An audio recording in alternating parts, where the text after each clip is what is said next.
Hello everyone, this is Felix from GMWolf. Today I want to talk about one of the lesser known features of Game Maker Studio.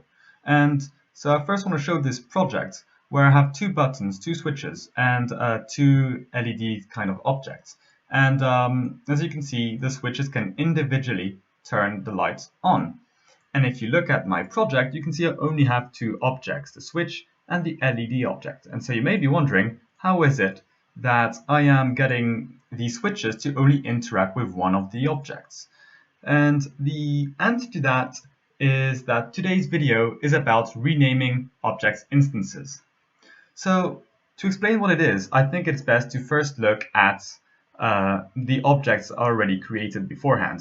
And we'll first look at the LED object as it is the easiest to understand. It only has one event and one piece of code, which is image speed is equal to 0. And that just essentially stops the animation from playing. By the way, the LED has a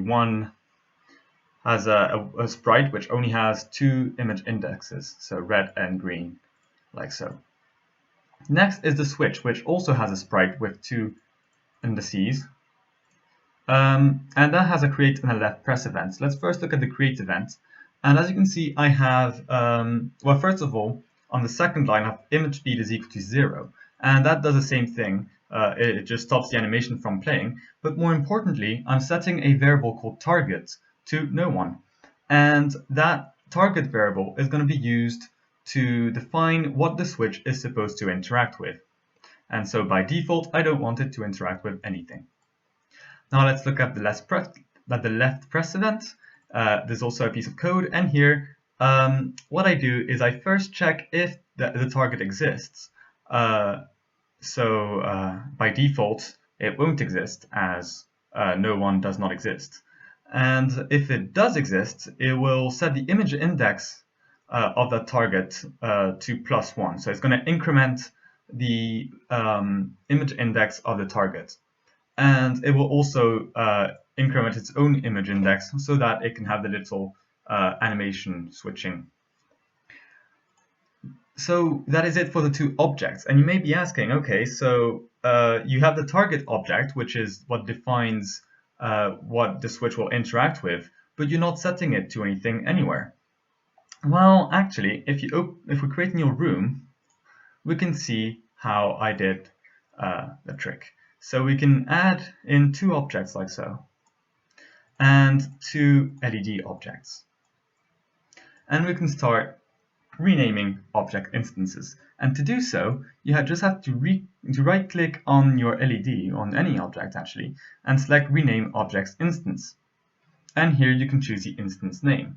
So for example, I could call it LED_top. And I could do the same with the bottom one.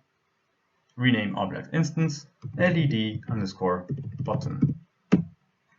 Now what we can do is right-click on our switches and go creation code.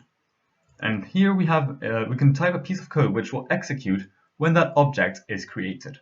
So here we're simply going to write target is equal to LED_top.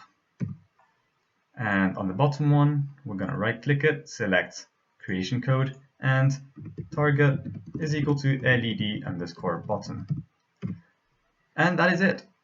Now, what happens is that these objects are now called LED top and LED bottom respectively. And these objects will have a piece of code which will set their target to LED top and LED bottom as well. And if you mouse over it, you can kind of see the code appearing for a second. So let's press OK, make this room the first one, and press play. And what we have are two buttons that each interact with their own LED. And that is actually really quite useful because you can make all sorts of levels with that. Say you have a puzzle level where you need to make one switch interact with one object, or if you want one enemy to follow a specific player or something like so, you can do it simply by renaming your instances and then setting the target or any other variable for that matter, using the creation code. However, you do have to be quite careful when using this feature, as well, first of all, you cannot have two instances that are named the same, and that is across rooms as well. So if I have two rooms, in one room I have an object that I renamed to obj LDD top, I will not be able to name another instance in another room the same. And as well as that, you also have to be careful with other variables that are being used in your project. And whilst that is quite easy to take care of, if the entirety of the project is written by yourself, then in that case it's quite easy not to use a variable you already used. If you are using, say, assets you got from the marketplace, or just some code you got off the internet or something like so, then it becomes a lot harder to make sure that none of the names you're going to rename your instances to have already been taken by scripts. So this is basically it for this video, guys.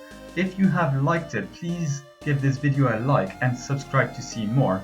And if you have any questions about renaming object instances or creation code, or about anything really, put them in the comments below and I'll make sure to answer them. And if you have any suggestions about any other videos I could make, please give me that as well. See you guys.